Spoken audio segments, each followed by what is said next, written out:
All right, music fans, welcome back. Harmless Me here, talking real music in real time for a couple of real people out there just like you and just like me. Thanks for watching.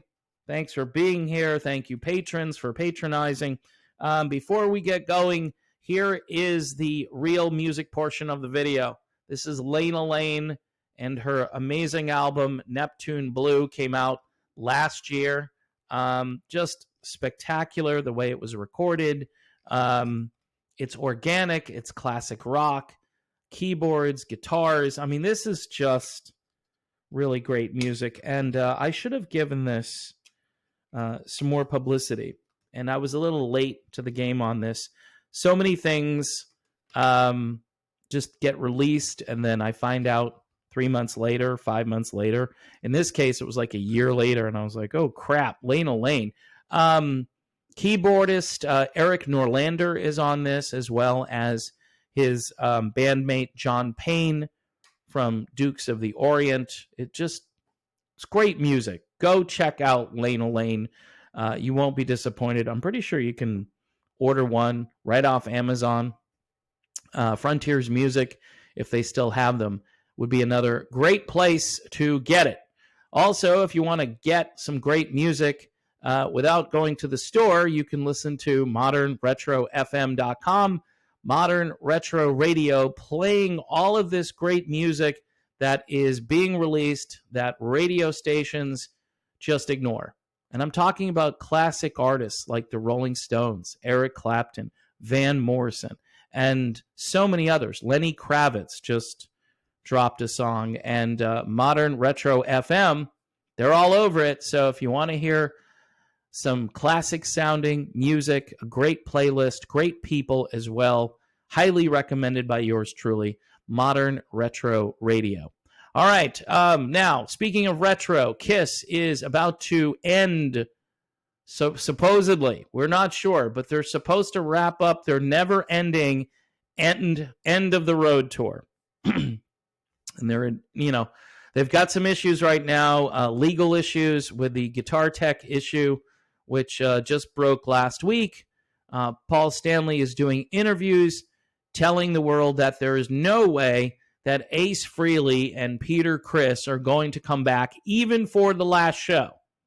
Not even for the last show. I mean, what the bleep, man? Just have them show up. Now, I've come up with a few reasons as to why they should be at that last show, and you can agree or disagree. This is good if you're at the water cooler at work and you want to talk about Kiss, because everybody, there's this little skirmish going on in the Middle East. But if you're more inclined to just not want to talk about politics or war or your health or any of those issues aren't really that important. Most people just they're more concerned about Kiss and whether the original lineup will reunite for the final show. It appears that's not going to happen. But here are 5 really good reasons as to why Ace and Peter should be back for the final show. At number 5, obviously you wouldn't have been successful without them. Yeah, so they deserve recognition. They should be back out there just to, so the fans can say thank you, so they get a little bit of time in the sun again. The 15 minutes of fame comes back. By the way, Ace Frehley is out there doing his thing, and typically he's putting out music and he's out there on tour. So, yeah, he does okay for himself. Peter Criss seems to be more of a reclusive person, and there are rumors about his health and so forth. So, again, I have a solution, though. If Peter's not doing well, I have a solution to that problem, too. So, anyway, these are maybe 2 reasons. You wouldn't have been successful without them, and they deserve recognition. All right, the next reason, it doesn't matter how they play or what they sound like because you can just fix it.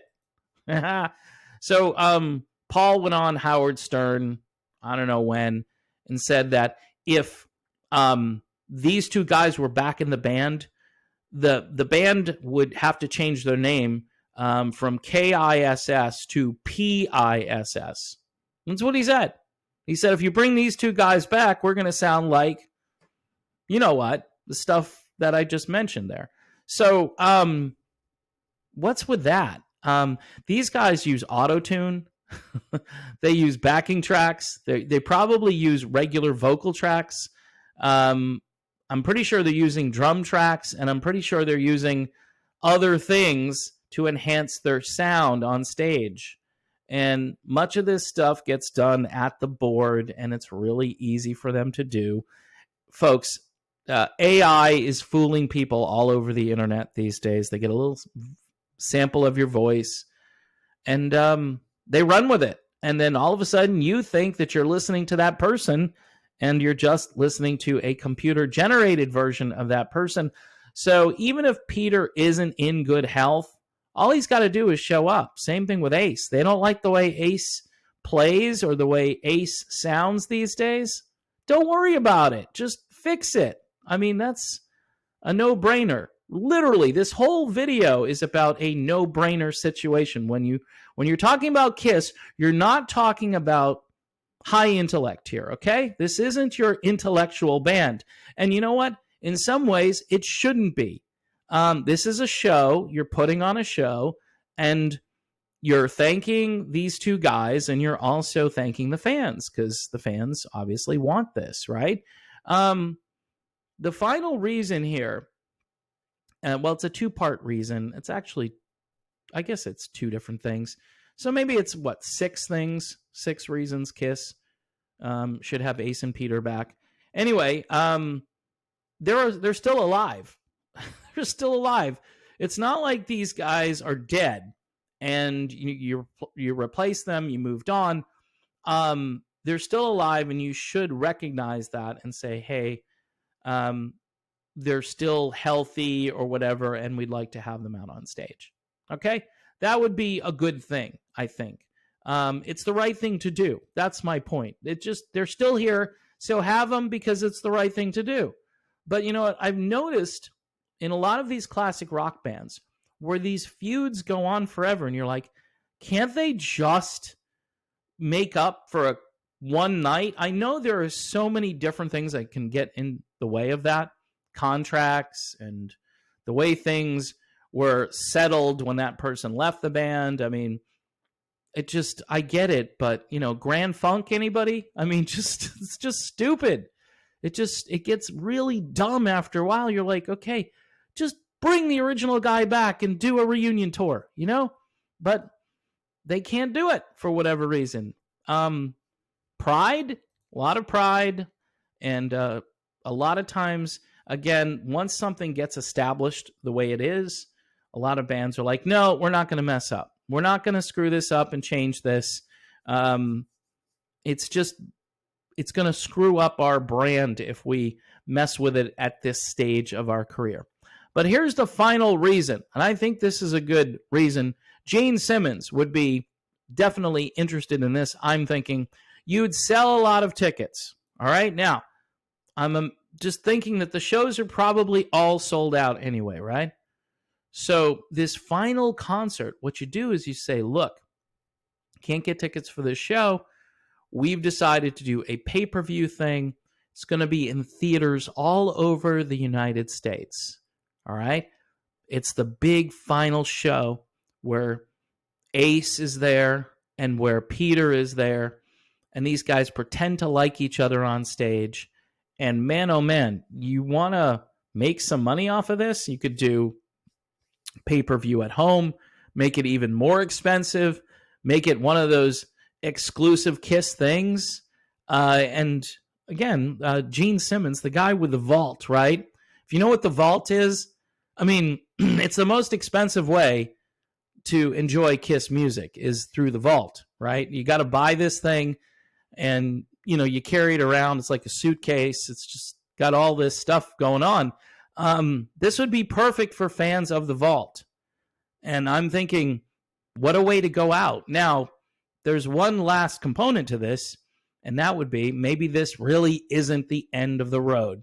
We've been talking about this for 3 years or so, the end of the road. Yeah, I know we had that little thing demic in the middle there, but you know, and then you get the guitar tech issue. I'm thinking these guys might want to stop, but they may need more money to settle lawsuits. So here's what I'm thinking. A few months go by, sometime next year, the boys are anxious. They're not doing anything. They're at home. They're bored. They're watching the war on TV. And they're thinking to themselves, you know what? Maybe we should go back out on the road because the fans need it. The fans need a break from all the turmoil in the world. And we're KISS, dang it. And we're going to go back out there and we're going to do what we do. We're going to sell lots of tickets. We're going to get lots of vocal tracks. We're going to pretend to play this music and people are going to show up in droves. And the money, we need the money. Now you're thinking after all this time, these guys should be very wealthy. They should be so well off that they don't need to do this anymore. I've noticed with a lot of rock stars, okay, they don't do well with money. They don't invest their money. They tend to pee it all away. All right, it just goes. And then they need to make more of that old school money that they made before to keep up with all of their new habits and then their luxury lifestyle. And I don't know. It's sad because they're not going to sell albums, that's for sure. The music industry doesn't care. These guys could come up with the greatest songs, and it's not gonna matter. So, in any event, those are some thoughts on the end of the road and why the original lineup should be brought back in. But I'm thinking, you know, maybe it's really not the end of the road, and these guys, maybe they'll pull that card next year or the year after. We just don't know how long this is going to go on for. So, and you're probably thinking the same thing about this video. So I'm going to wrap things up. Here is Lena Lane and Neptune Blue. Seriously, go search this out. You won't be disappointed. If you're disappointed, then you're not old school like me. All right. You want something that doesn't sound like the music we all grew up listening to. I get that. By the way, again, modernretrofm.com. They play all of this music that's not getting played on the radio, which deserves to be played. It's kind of like my videos. They deserve to be watched, but nobody is watching them. For those of you who are watching, I appreciate your time. And in some cases, even your thoughts and your prayers and your financial support. Patreon, yeah, for $1 a month. Why not, right? Why not $1 a month?